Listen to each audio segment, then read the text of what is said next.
My last glorious day as a Starbucks barista. Here's the story. I used to be a Starbucks barista. We had a woman who would come in every morning and order, I kid you not, a double tall vanilla latte with 3/8 of a pump of vanilla. Not a half pump, 3/8. She even made one of the baristas mark out our bottle with the Sharpie. Every single day, the first cup we would make, no matter who made it, it was always wrong.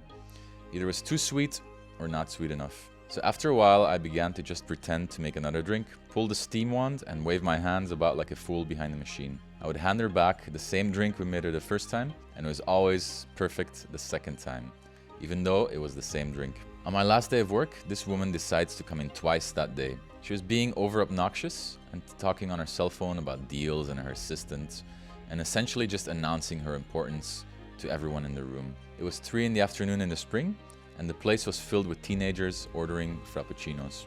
I had both blenders going and both steam ones going when this woman decided to yell at me. She yelled, "God, I can barely hear myself think." So I replied, "Funny, I can still hear you complaining." If you knew me, you would know I have the perfect facial expression to go with it.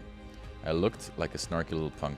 I told her that I'd been handing her the same drink every morning for over a year. Kind of embarrassing now that you know, right? 3/8 is half a pump for all intents and purposes here, ma'am. She lost it. She demanded my manager fire me on the spot or she would call corporate and we would lose her business, blah, blah, blah. I hated my manager.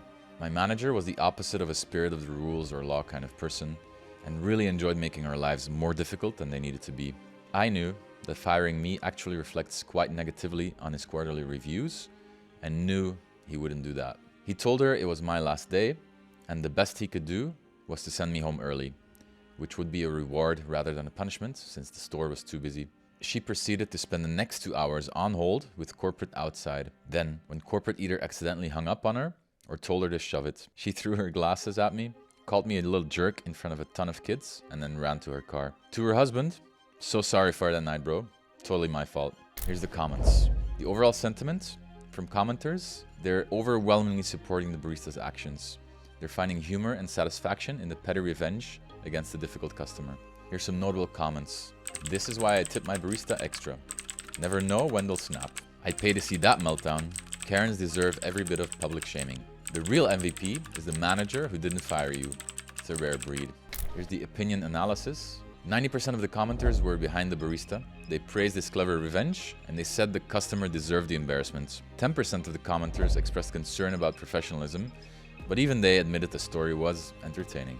Remember folks, your barista is human too, so treat them right, or you might just get a taste of your own medicine.